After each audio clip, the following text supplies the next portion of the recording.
know, y'all like to be in everybody's bed and want to be in everything but a casket. So why ain't nobody talking about the shootout that happened at Key Glock album release party last night? Inquiring minds want to know. And y'all pay close attention, because whatever homie was saying in Key Glock era, that shit had to be top secret, some very important shit. That shit had to be G14 classified. And before y'all say I'm lying, he go to foot. Key Glock's release party allegedly got shot up last night, and now a clip is making the rounds featuring Hernandez Govan. Yes, the same Hernandez Govan whose name was tied to the Young Dolph case. In the video, he's calmly asking the internet why nobody's talking about what supposedly happened. That's the story. No delay, no build-up. On the recording, a voice says, "Y'all want to be in everything but a casket," then flips it and asks why no one's discussing the alleged shooting at Key Glock's release party. Inquiring minds want to know. But here's the line that really set Memphis off. He says whatever Glock was rapping on that album, whatever bars he was delivering, must have been top secret. G14 classified. Top secret. Let that sit for a second. Who talks like that? Not somebody guessing. Not somebody speculating. That sounds like someone speaking with confidence. Someone who feels close enough to the situation to describe the smoke because they felt the heat. And that's why this minute-and-a-half clip of just a man asking a question has the entire city on edge. Because of who's asking. Because of where his name sits in one of the darkest chapters Memphis rap has ever seen. The last time his name dominated headlines, a jury had just found him not guilty in the murder case of one of the most respected figures the city ever produced.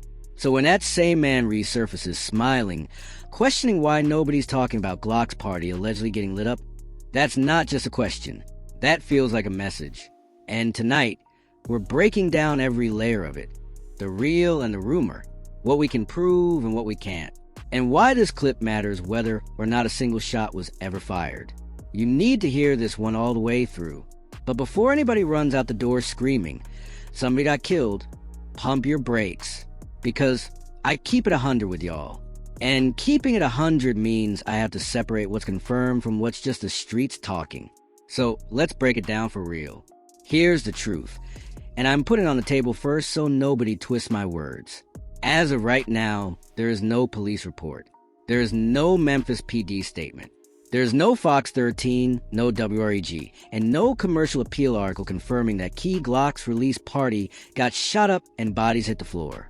The only thing that exists is that clip, that voice, those words, that energy.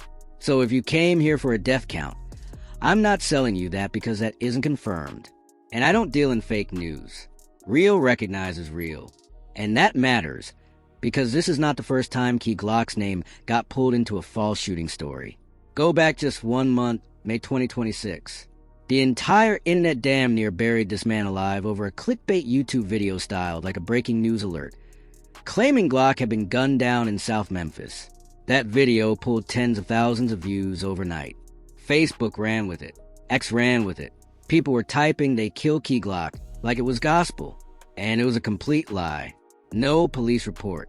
No official statement. The man was literally posting new music on his story just hours before that rumor caught fire. So when a story drops connecting Glock to a shooting, the very first thing I do and the first thing you should do is ask the right questions. That's not me doubting the streets. That's me respecting you enough not to hand you a story I can't stand on. That's the lane we're driving in tonight. The clip is real. The man in it is real. The history behind it is real, documented, and violent. The alleged shootout, unconfirmed. And the space between a real clip and an unconfirmed shooting, that space is a story. Because somebody, somewhere, is counting on you to fill in that blank with your own assumptions. So let's rewind. How do we get to a place where a man like Govan can say 15 words and shake an entire culture? To understand why this clip hits like a brick, you have to go back to November 17th, 2021. Because everything, and I mean everything, traces back to that afternoon. Young Dolph, born Adolph Thornton Jr., a Memphis legend. A man who turned down major record deals because ownership meant more to him than industry approval. He built Paper Route Empire from the ground up, put his own people on, stayed independent to the core, An entire generation of Memphis artists watched him win off his own catalog, no corporate puppet strings attached, and learned what real freedom in the music business looked like. And on that November day, Dolph wasn't on tour. He wasn't across the country. He was home. He was at Makeda's Homemade Cookies, a small bakery in his old neighborhood. The kind of place you only go when you feel comfortable, when you feel protected by your own community. He went in to grab cookies. Two men walked up and turned that storefront into a crime scene in broad daylight. The entire hip-hop world froze. Now here's where you have to understand the family tree, because the media loves to flatten it. And I'm not going to do that to you.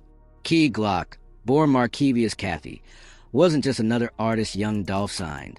That was family. That was his cousin. That was his mentor. When Dolph brought Glock onto Paper Route Empire in 2017, he didn't just offer him a deal. He handed him the blueprint. Ownership, independence, loyalty. They dropped joint projects like Dumb and Dumber, and its sequel tapes fans still run back to this day. They toured together and lived under the same roof for months at a time, building more than music. They were building a legacy. So when Dolph was killed, Glock didn't just lose a label head. He lost the closest thing he had to a big brother. He went quiet, said he couldn't even record. He had to sit with the grief and let time move the only way time can.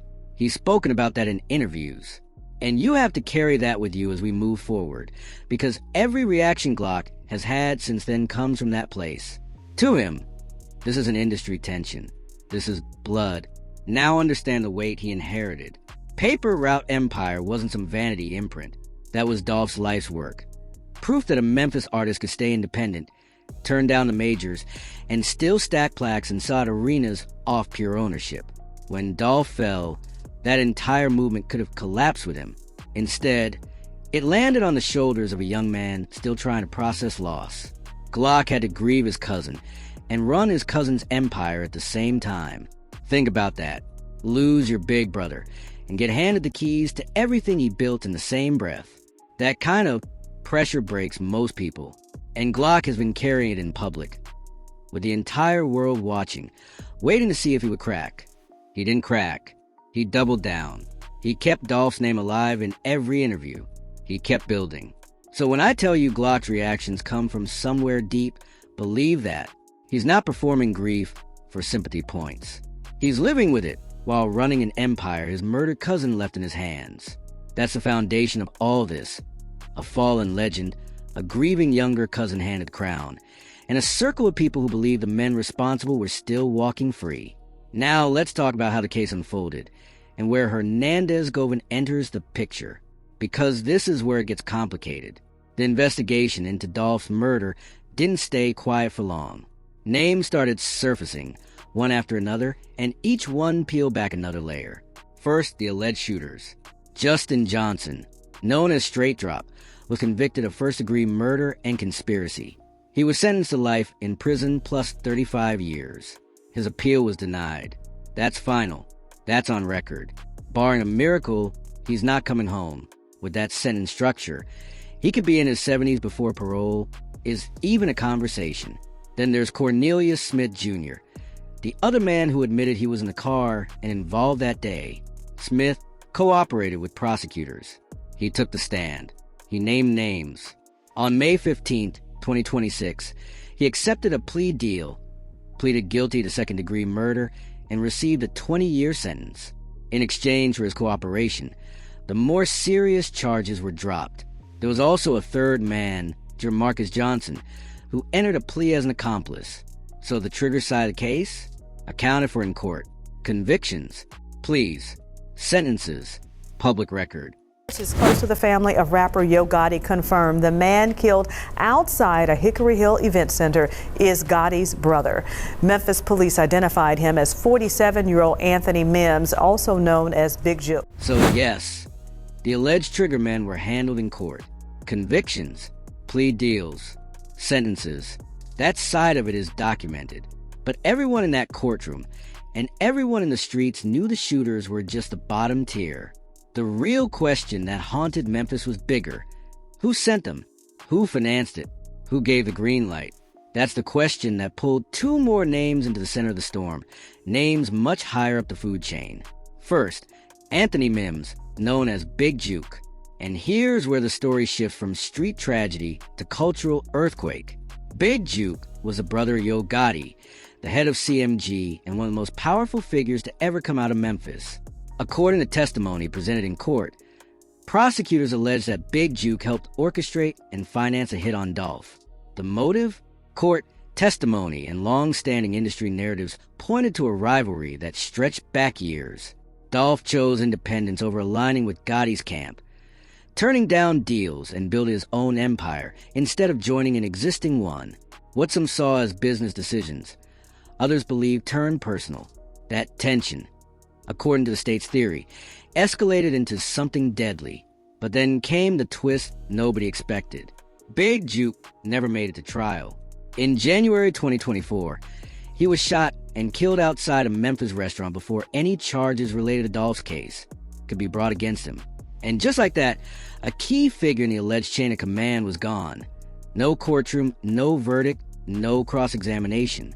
He was shot and killed before he could ever be formally charged. So the man prosecutors allege sat near the top of the pyramid was removed from the board before the legal system could touch him. The streets might call that balance. The law calls it an unfinished case.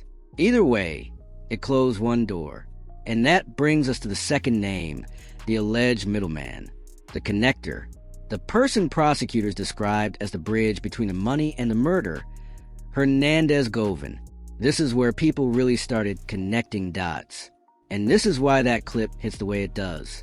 The state's theory was that Govan, known on the streets as Quet, acted as the orchestrator, the go-between who allegedly helped arrange a hit in exchange for a cut. In court, prosecutors reference a figure of $10,000 as the alleged payment for organizing it. They painted him as the link between Big Juke's alleged directive and the men who carried out the shooting. Those are massive accusations. First-degree murder. Conspiracy to commit first-degree murder. Charges that can bury someone for the rest of their life. Govan went to trial in August 2025. And in Memphis, many believe this was a moment of truth, the moment someone higher up the ladder would finally be held accountable for Dolph's death. Prosecutors came prepared. They called 8 witnesses, including Dolph's sister, his head of security, the lead investigator, and digital forensics experts. They presented phone records they said showed contact between Govan and the convicted shooters after the murder. They highlighted a white Mercedes allegedly tied to the killing that was later found in an abandoned property directly across the street from where Govan lived on Bradley Street. Jurors were even shown an image from a music video placing Govan in that same driveway. On paper, it looked like a strong case. And then there was the state's key witness, Cornelia Smith, the admitted participant who took the stand and directly implicated Govan in the alleged conspiracy. Smith testified that Govan helped set it up. Prosecutors even referenced prior statements from Smith's girlfriend, who told police Chu set this up. On the surface, that sounds airtight, like a rap. But here's where everything shifted. The defense, led by attorney Manny Aurora, went straight at the foundation of the case, and their main target was Smith himself. They argued he wasn't a reliable witness, but a man trying to save his own life. Someone facing decades behind bars who had every incentive to cooperate, to redirect blame, to reduce his own sentence by pointing the finger higher up. And they backed that argument with inconsistencies. Smith's story had changed over time.